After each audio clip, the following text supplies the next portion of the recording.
आज मैं सिंगरौली जिले के कलेक्ट्रेट के बाहर खड़ा हूं। जो हमारे पीछे तस्वीरें देख पा रहे हैं, ये तमाम वो लोग हैं कि जो गोरबी बी ब्लॉक परियोजना अंतर्गत जो एनसीएल की ओबी कंपनी जहां काम कर रही है नीलकंठ, उसमें तमाम लगातार विवाद चलता आया है। और वो लोग हैं यहाँ पर है जिनकी ज़मीनें गई हैं, जो रोजगार के लिए तरस रहे हैं, जो आज भूखों के कगार पे आ गए हैं। इस एक और कोरोना काल में उनके घर में अनाज नहीं बचा, और दूसरी ओर बता दें कि बेरोजगारी की मार।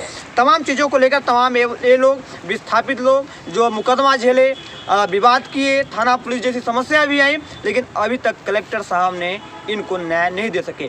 लगभग 1 महीने पहले जो हमें जानकारी मिली है, 1 महीने पहले जन सुनवाई में आए थे। जन सुनवाई की पावती में 15 दिवस का समय दिया गया था। 15 दिवस के अंतराल आपकी समस्या का समाधान हो जाएगा, लेकिन अभी तक किसी भी तरह की समस्या का समाधान नहीं हो सका है। लगातार विवादों की क्षेत्र में घिरा हुआ एनसीएल पुनः एक बार विवादों की सुर्खियों में आने वाला है, क्योंकि एक और एनसीएल में एग्जाम भ्रष्टाचार और दूसरी ओर विस्थापितों की जमीनों को लेकर दलाली, और जिस तरह से ये दलाली की या कहें मार खा रहे हैं, अभी बेरोजगारी की कहें, अभी जमीन जाने के बाद दर ठोकरे। तमाम लोगों से मैं बात करूंगा। क्या नाम है आपका?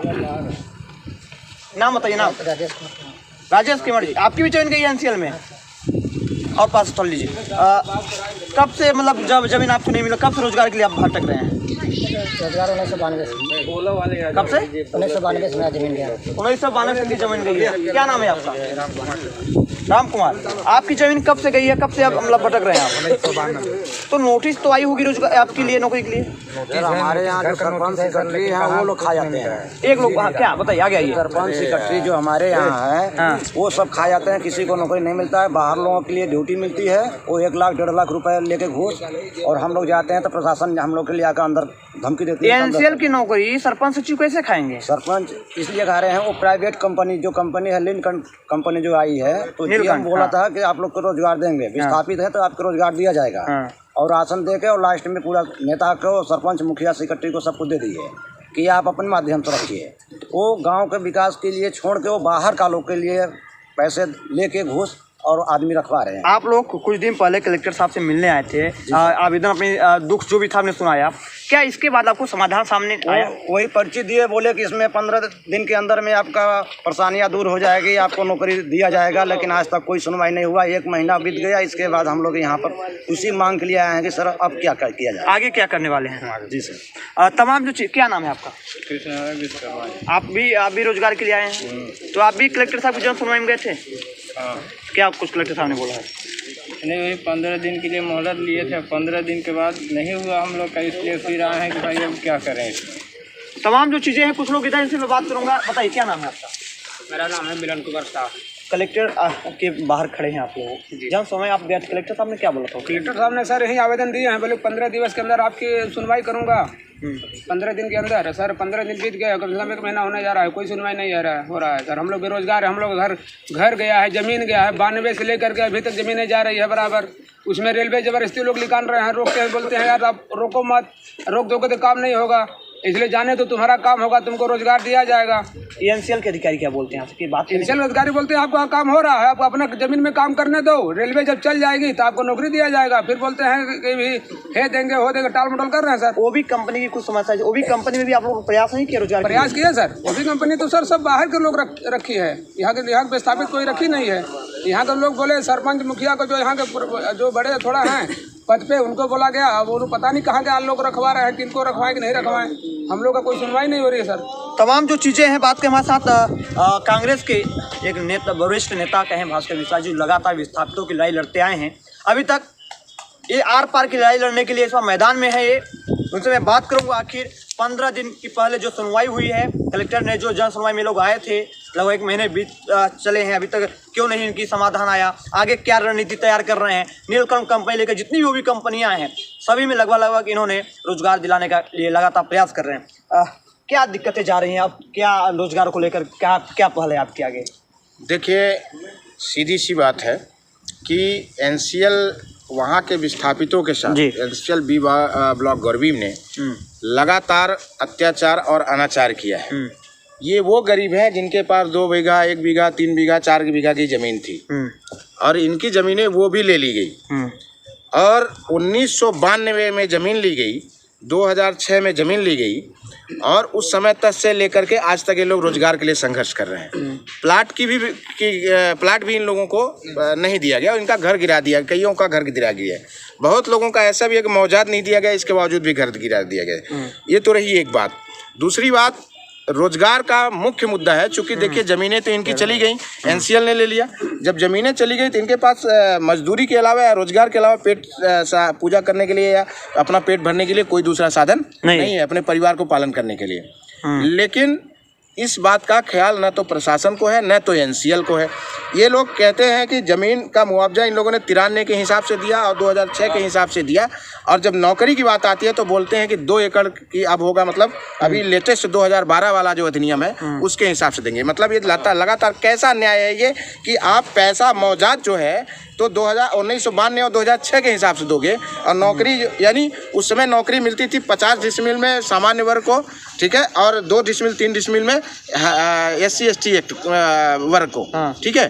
तो नौकरी जो है तो जहाँ फ़ायदा था आज की डेट में क्या कहते हैं वहाँ के विस्थापितों को, व्यक्तियों को, नागरिकों को वहाँ फ़ायदा था, तो वो आज की डेट से दे रहे हैं। और जहाँ एनसीएल का फ़ायदा कि कम पैसा देना पड़े तो वो 93-94, मतलब हर चीज़ एनसीएल अपने पक्ष में ले रही है। एक बात।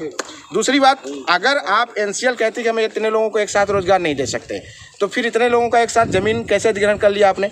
आप फिर कर लिया तो ठीक है, आप एनसीएल में स्थायी नौकरी नहीं दे सकते, लेकिन जो ओबी कंपनियां आई हैं उसके एनआईटी में लिखा हुआ है कि 70% यहाँ के लोगों को रोजगार दिया जाना चाहिए, विस्थापितों को, एनआईटी में लिखा हुआ है, ठीक है। और जून 2018 में माननीय कलेक्टर सिंगरौली ने ये आदेश भी निकाला है कि केवल आप तकनीकी लोगों को, जो मैनेजमेंट है, उनको छोड़ करके सारे लोगों को, यहाँ के लोगों को, विस्थापितों को मूलतः देंगे। 1 मिनट, हमारी बात कंप्लीट होने जानी। और उन्होंने ये कहा आज की डेट में जो नीलकंठ का मामला है, वहाँ ओबी कंपनी नीलकंठ आई है, तो आप वो देखिए कि उसमें 500 लोग बाहरी हैं, जिसमें से 100 लोग सीधे सीधे प्रशासन के हस्तक्षेप से लगे, यानी प्रशासन के लोगों के हैं। कोई पुलिस का है, कोई दरोगा का है, कोई एसडीएम का है, कोई तहसीलदार का है, समझ रहे हैं ना, सारे प्रशासन के लोगों का है। और जहां अगर जिस प्रशासनिक व्यक्ति अधिकारी के पास ये गरीब जनता न्याय मांगने चली जाती है, तो वो फिर उस व्यक्ति को, अधिकारी को बुलाता है और बोलता है कि आप आइए मेरे पास, और दबाव बना के 2 लोगों को, अपने लोगों को रखवा देता है, इनके न्याय देने के बजाय। ये सिंगरौली में चल रहा है भ्रष्टाचार। तो इस तरीके से तो इनका कहना यह है कि भाई 500 लोगों को है, मात्र 80 लोगों को लगभग अभी विस्थापितों को रखा गया, जब इतना आंदोलन करने के बाद, इतनी लड़ाई लड़ने के बाद, समझ रहे हैं ना। एक बात मैं पूछ रहा था, विधायक जो स्थानीय विधायक रामलाल वैस, इनकी विधानसभा तमाम वो भी कंपनियां हैं, ये अभी इस्पात केंद्रीय मंत्री आए थे, उनके सामने ये बात रखी थी कि स्थानीय कंपनियों में इन्हें रोजगार दिया जाए। क्या ये आपको जुमला नहीं लग रहा है? झूठ बोल रहे हैं विधायक का लड़का सब दुनिया जानती है। और एक पेपर भी हमारे पास कि जिसमें सीधे सीधे लिखा हुआ है कि एनसीएल ने अपने हैंड राइटिंग से अपने लिस्ट जो भेजा है ओबी कंपनी के पास, उसमें ये लिखा हुआ है कि 2 लड़के एसडीएम के रख लिए गए हैं, 2 अभी शेष हैं एसडीएम सिंगरौली के, ठीक है, और 2 लड़के बद्री। अब बद्री कौन है? अगर बद्री विधायक के लड़के हैं, एक शायद उनके वो भी हैं, तो आप समझ लीजिए कि कौन है बद्री। हम ये नहीं कह रहे, दावा नहीं कर रहे हैं, क्योंकि बद्री के आगे कुछ लिखा नहीं है, तो मैं ये नहीं कहता उन्हीं के लड़के हैं, लेकिन ऐसी संभावना जताई जा सकती है, इसकी जांच होनी चाहिए। और एसडीएम सिंगरौली ने डायरेक्ट कैसे नाम आया है, इसकी भी जांच होनी चाहिए। और दूसरी बात मैं आपको बता दूं कि अगर विधायक चाहेंगे, काहे के लिए विधायक भाई, विधायक एक ओबी कंपनी के लिए विधायक को केंद्रीय मंत्री से बोलना पड़ेगा? आप हमें बनाइए विधायक। मैं देखता हूँ कि कैसे यहाँ की ओबी कंपनियाँ जो है बाहर के लोगों को रख दें। आप बनाइए, उनको बोल दीजिए आप कि 10 दिन अपना रिजाइन दे करके 10 दिन अपना चार्ज मुझे दे दें, अपना अधिकार मुझे दे दें। 10 दिन वो विधायक, मैं कह रहा हूँ 10 दिन, श्री राम लल्लू जी अगर विधायक हैं तो 10 दिन अगर उनके पास बड़ा कलेजा है तो 10 दिन जनता के सहमति से, मुझे लगता है पूरे सिंगरौली की जनता उनको अनुमति दे देगी। वो लिखित में दे दें कि 10 दिन का डेलीगेशन है। संविधान में नियम है, कानून में नियम है कि कोई भी अथॉरिटी जो है अपने डेलीगेट कर सकती है अपने अथॉरिटी को। वो 10 दिन का हमको डेलीगेट कर दें, मैं दिखाता हूँ कि किस तरीके से बाहरी लोग यहाँ रखे जाते हैं। बात यह है कि यहाँ आपके बीजेपी के सत्ताधारी सभी नेता हैं, विधायक हैं, सांसद हैं, क्या ये लोग कहीं प्रयास नहीं किए? क्या नहीं लगता कि ये लोग अगर इनके पास, वो लोग क्या आपके जो साथी हैं, आप कांग्रेस से बिलोंग करते हैं, कांग्रेस के समर्थक है, कांग्रेस की लड़ाई लड़ते हैं, क्या विस्थापितों की लड़ाई अब लंबे समय से लड़ते आ रहे हैं, अभी तक समाधान समझ नहीं आया? ये लोग क्यों चुप्पी साधे बैठे जो सत्ताधारी नेता हैं? देखिए, प्रशासन और एनसीएल बीच में ऐसा लगा कि वो लोग समाधान करना चाहते हैं, लेकिन यही सत्ताधारी नेता, उसमें सांसद, विधायक और अन्य जिलाध्यक्ष जो है भाजपा का, और जो अन्य संगठन के सत्ताधारी नेता हैं, उन लोगों ने प्रेशर बनाया प्रशासन पर और एनसीएल पर कि ये चूंकि लड़ाई जनता की है, भले और कांग्रेसी जुड़े हुए हैं इसमें, यानी अगर विपक्ष में है तो जनता अगर लड़ाई लड़ना है तो विपक्ष के ही न लड़ेगी भाई। तो ये चूंकि कांग्रेस के लोग इसमें जुड़े हुए हैं, भले वो जायज मांगे लेकिन ये काम नहीं करना है, ठीक है। तो सांसद ने खुद, मुझे जहाँ तक जानकारी है, सांसद महोदया ने खुद वहाँ के ओबी कंपनी के या एनसीएल के किसी प्रबंधन को, ओपी कंपनी नीलकंठ के प्रबंधन को सूर्या भवन में बुला करके उसने कहा कि भास्कर जिन लोगों को आंदोलन लेकर के कर रहा है तो उन लोगों को नहीं रखना है।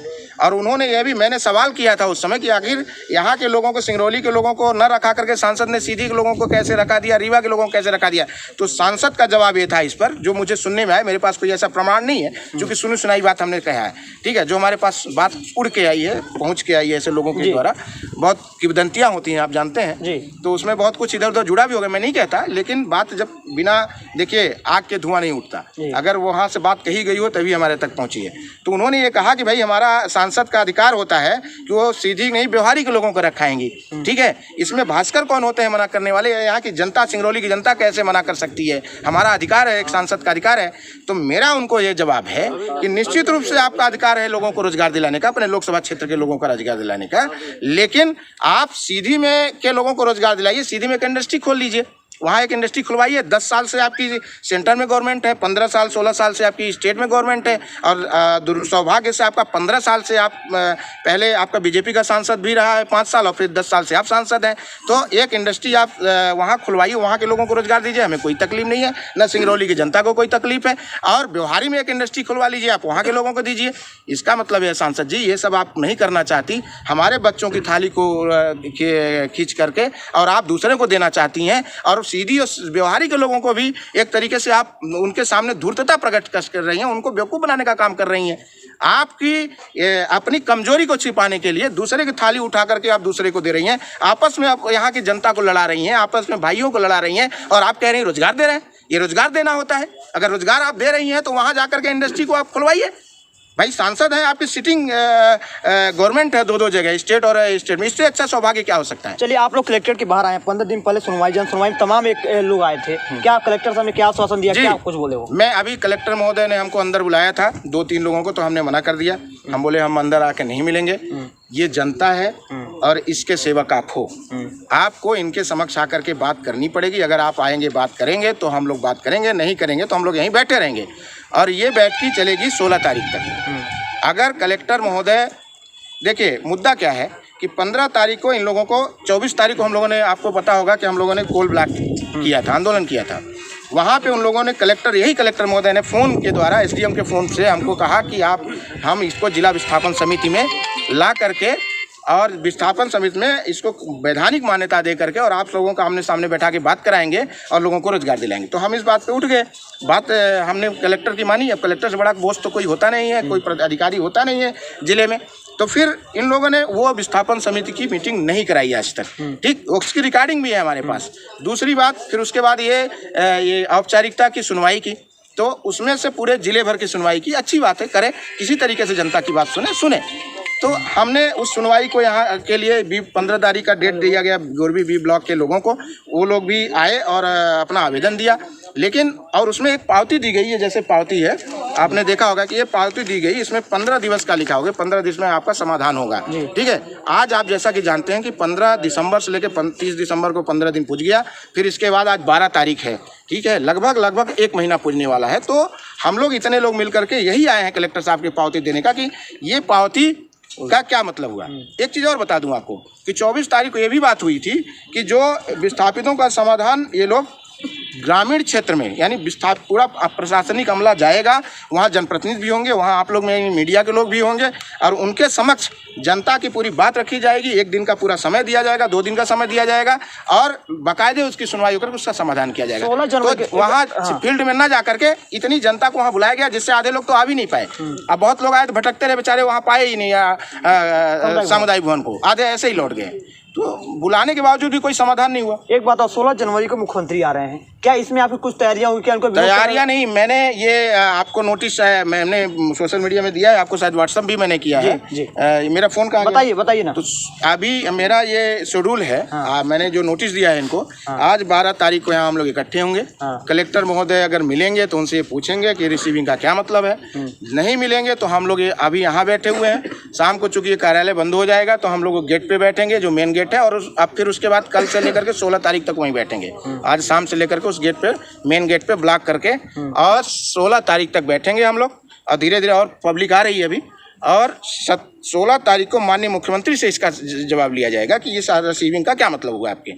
और अगर 16 तारीख को संतोषजनक जवाब या इन लोगों का काम नहीं होता है, 16 तारीख को इनको रोजगार वो भी कंपनी में नहीं दिलाया जाता, और जो बाहर के लोग आकर के 500 वहाँ जमे हुए हैं उनको नहीं हटाया जाता, या हटाए ना हटाए मुझसे मतलब नहीं है, इन लोगों को रोजगार देते हैं, विस्थापितों को नहीं दिया जाता। 17 तारीख को ये सब लोग मिल करके हम लोग सामूहिक आत्मदाह करेंगे यहीं कलेक्ट्रेट के पास। ये तय करके हमने शेड्यूल में दे दिया है, लिखित में दे दिया है।